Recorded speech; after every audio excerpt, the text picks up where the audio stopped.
Hey everyone, I'm Lord Gong here, and do I have some news for you?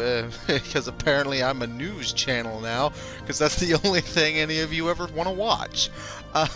Jokes aside, everyone, we have ourselves a brand new dev diary for the console edition, labeled Console Edition Dev Diary Number 1, War and Starbase Rework, which I think is kind of a, I don't know, a joke on the Paradox team's part, because this isn't the first dev diary for console edition, but maybe they're counting it as the first dev diary explaining how the 2.2 rework will be managed and done.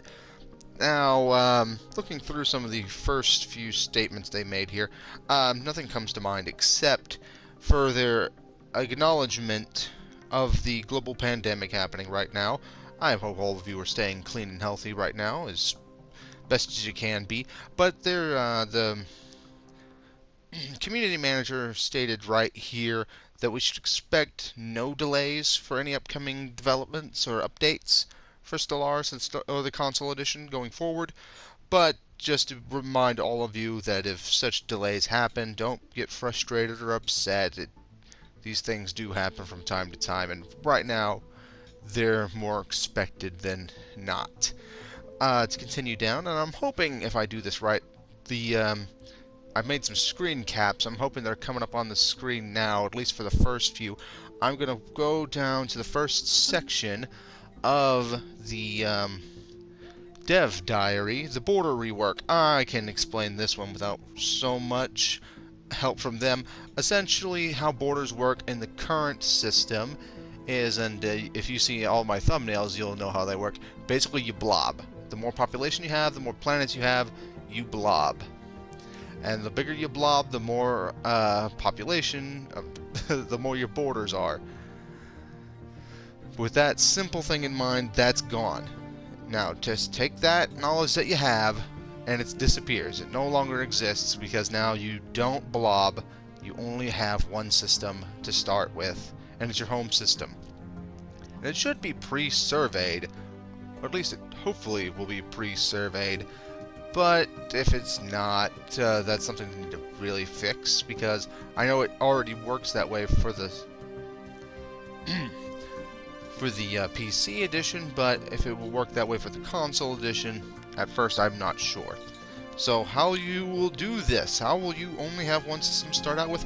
Well, you will be claiming individual systems with starbases. Now, starbases or space stations, however you wanted to call them, are getting massively changed in 2.2. If you don't already know how the PC edition works, or if you're brand new to Stellaris altogether, Starbases in 2.2 going forward will have 5 separate tiers associated with them.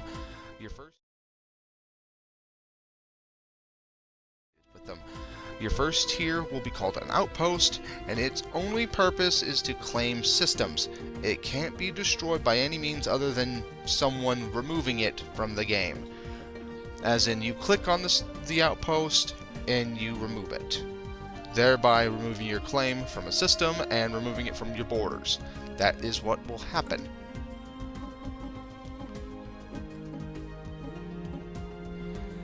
Next, the very next upgrade will be starports, starholds, star fortresses, and citadels. These will be the big boys. These will be there's a counter that should be, if I'm doing it right, will be on your screen right now. The counter is your starbase capacity. We'll get into that later, but starbase capacity is simply this: how many of these big starbases, starports, starholds, fortresses, and citadels you're allowed to have in your space. Now, you're allowed to claim as many systems as you want with outposts. That's fine. You don't have to worry about that. But these ones you have a counter on. Now, they'll support building types on them, whether it be weapons or certain buildings that have effects. Those buildings. Now, there's nothing more here that I want to say about these types other than your star bases, I keep wanting to call them space stations, are going to be now and forever Your only place to make ships, make ships. It's already like that for us on the console edition anyway. But what I mean to say is that your star bases now have to have a certain building on them. Is the shipyard.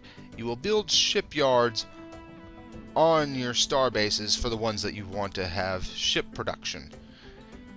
Now, your ship production will take place in the star bases one at a time, one ship at a time, until completion of all the ship constructing tasks.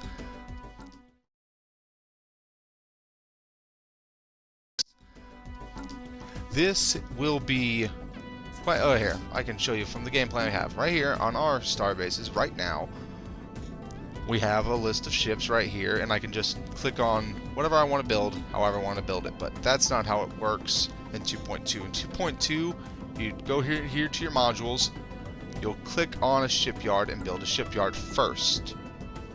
Then you'll start building out ships.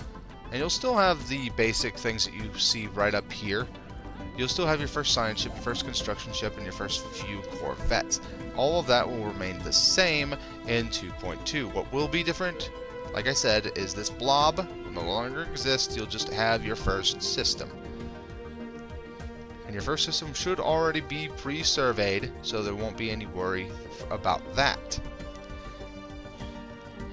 Now, to continue on away from star bases, which will no longer, by the way, be surrounding your planets. They should be surrounding the star. That's another thing that I just wanted to make sure was very clear to all of you. Right up here, you'll see on our screen naval capacity. That still exists in the same way in 2.2, except now, instead of it going up from how much space you control and how many pops you have, it goes up now by force. You have to make it go up. You have to build certain things for it to go up. And one of the most lucrative ways of doing this is taking an entire star base, one of these right here, and building a building, an anchorage. Those anchorages will increase your your naval capacity up to a certain amount, and with extra buildings you can increase them even further.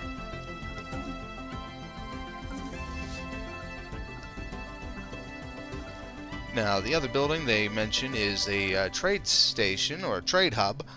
You'll use these trade hubs to collect trade nodes throughout the entire map, throughout the entire galaxy. I won't mention trade here because that's also not mentioned within this dev diary. I don't know exactly why they are doing the dev diary this way, because they act as if most players should already know a lot of this. So I'm not sure what the Stellaris team is doing or thinking about, but let them do what they do. It doesn't bother me, and I hope it doesn't bother you guys very much. But long story short, you can make separate types of stations, some for defense, some for shipbuilding, some for increasing this naval cap right here, and some for collecting trade. Once again, trade we'll discuss at another time.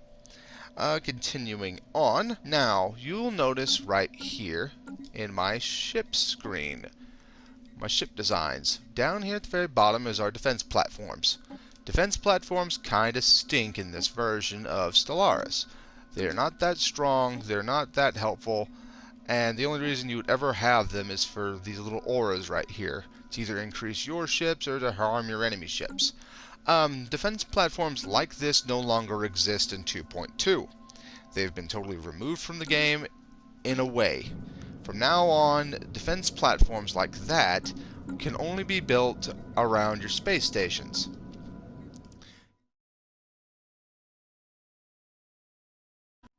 Here in your space stations will have a limited number of how many defense platforms they're allowed to build.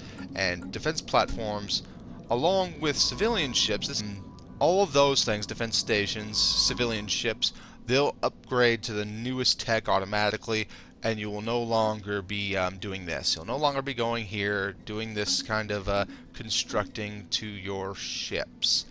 Though I believe you can still name the class they are.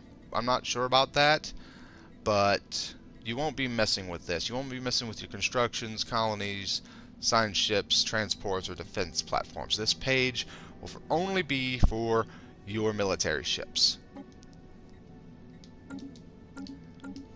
Everything else will auto-upgrade to the newest tech if available. Now, let me get time rolling on this thing. I'm just kind of chattering so much I'm not even playing anymore. Now, war goals. Wars are, I think, the biggest thing that's getting changed. I think it was the biggest thing that was changed in... Oh, I never clicked attack. Whoops.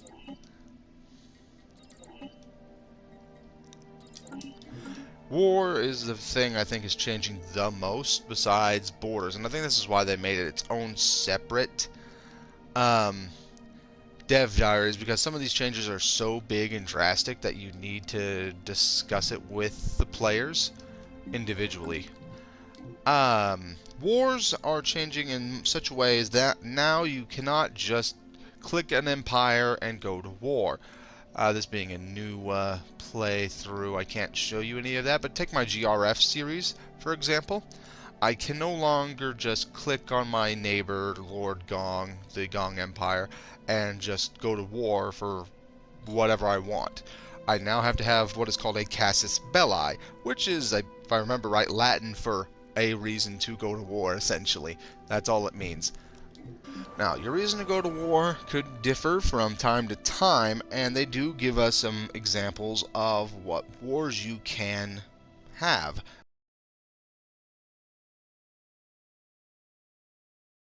The most common is a war of conquest, a claim war, of which you claim a system that someone else has and you go to war for it, or for a number of different systems, of course. Now, this war would be probably the most simple for you. You go in, you occupy the planet that, or the system that you want, and you do whatever you can to make war exhaustion. I'll explain that later. Go up high enough for your opponent that you can get them to surrender, or they'll just give you what you want. The next examples that they give here are the humiliation war, which is essentially a war to get yourself influence. I never really found a reason to use a humiliation war. They're not exactly useless, but I can't exactly give you a reason why you would want to do it. Essentially, you just go to war, you beat up your neighbor, and their pops are now angry at their government for a while. It's like when you lose a war in current Stellaris, and, well, you can choose in your war goals to humiliate. That's exactly the same thing, except now that would be the only reason for you to go to war.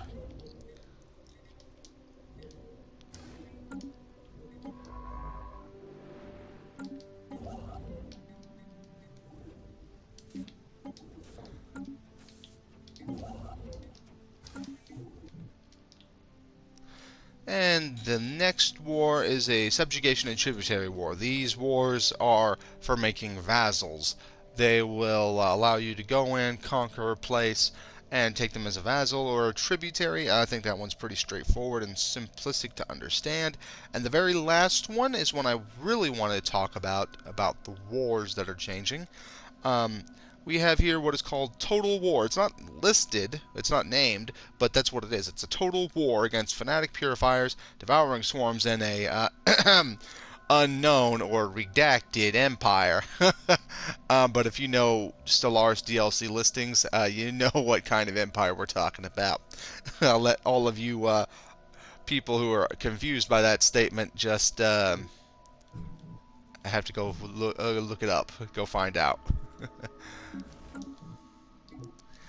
But continuing on here, the total war, what it is you can only go to war against fanatic purifiers, devouring swarms, and a certain other type of enemy.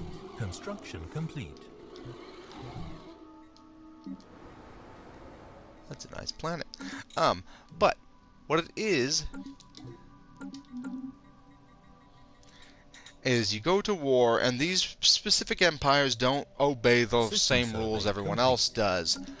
What they do is They go to war. They take whatever they want. No claims necessary.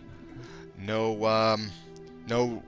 They don't have to go and do diplomacy because they can't do diplomacy. Essentially, they go to war. If they conquer something, they take it, and they can end the war.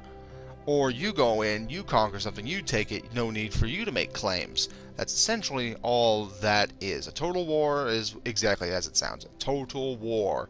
You go in, you take, you leave. Done and done. Next, we will be talking about how war exhaustion works and how peace negotiations works. War exhaustion is from a 0 to 100% basis, and essentially all it means is the total weariness and attrition suffered by everyone who's involved in a war. Essentially, when you lose troops, when you lose ships, when you lose planets and systems, your war attrition will go up. Your war attrition can fluctuate throughout a war.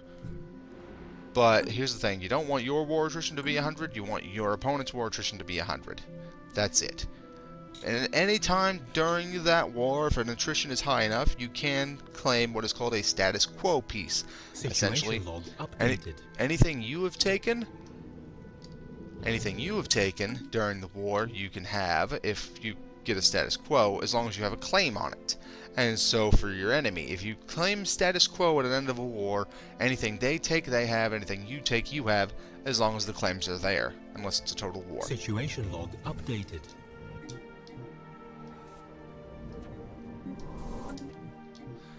Now, the next one besides status quo is a total surrender, which means essentially you conquer them, you end your war, your war goals are done.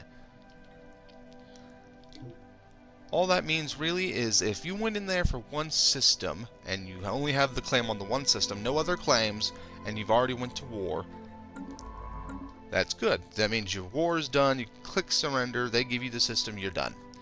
But if you have a claim on a lot of systems and they click and they surrender, they give you everything you've claimed.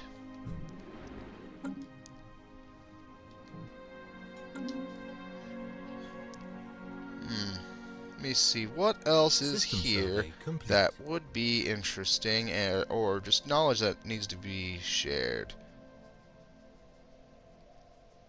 I've already mentioned that. I believe I've already mentioned this, but it's good to talk about it twice. Like I said, Starbases cannot be destroyed by conventional means. Like right here, this space that is above my planet will be destroyed if an enemy shows up and blows it up. That doesn't work the same way in 2.2. How 2.2 works that way is a fleet would come in here. If they were stronger, they would overpower the station, and basically it would flip sides to them. That's how that would work. And they would move on either to the planet or they would go to another system. That'd be about it.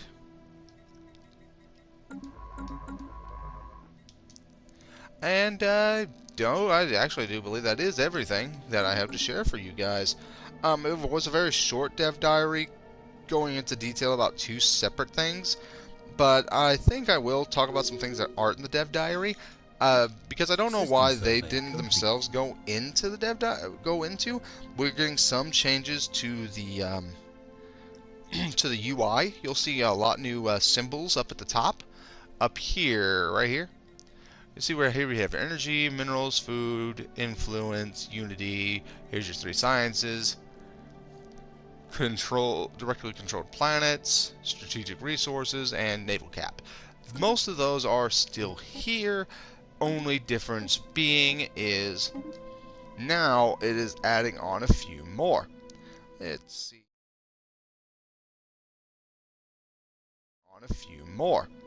Let's see here. You also see an orange box right up here at the top. If I'm doing this right, of course.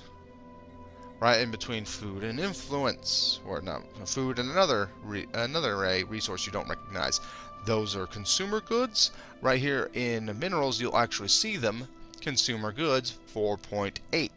That is no longer there under minerals. Consumer goods are produced on planets by themselves, separate from everything else. So now you'll have a You'll have more things to manage other than just these three. And the next one next to it is alloys. Alloys are a brand new type of material. What alloys are essentially refined minerals. You take minerals and you turn them into alloys. Alloys are used to produce ships, because no longer will ships use minerals to make, they'll use alloys. And so will nearly everything else. Essentially, you'll now be managing five separate resources instead of three. And if you didn't already know this, I hope you know it now. Or at least I hope you understand that now. There are a few more up there, and one of them very important that I want to talk about. I'll skip over the rest because they're not very important at all right here to this conversation. System survey complete. Anomaly found. Anyway, the very last one, right next to where your naval cap would be, is a small number of, if whatever screenshot I have up there, if I have it up at all, is 1/3. That number directly corresponds to how many large star bases you are allowed to control. These boys right here. Remember, you're allowed to have as many outposts as you like to claim systems, but big star bases, your star ports, your star holds, and your star fortresses, those have to have you can only have as many of those as your limit allows. And your limit is grown either by tax or by a oh, sorry about that. By tax or by building up your empire. Now, I do believe that is everything I'd have to say today. I thank the people at Paradox, I thank the people at Tantalus for all their hard work. And I will see you all next time. I've been Lord Gong. Please remember to like and subscribe to the video. Please remember to follow me on Twitter if you haven't already, at LordGong01. I thank you, and goodbye.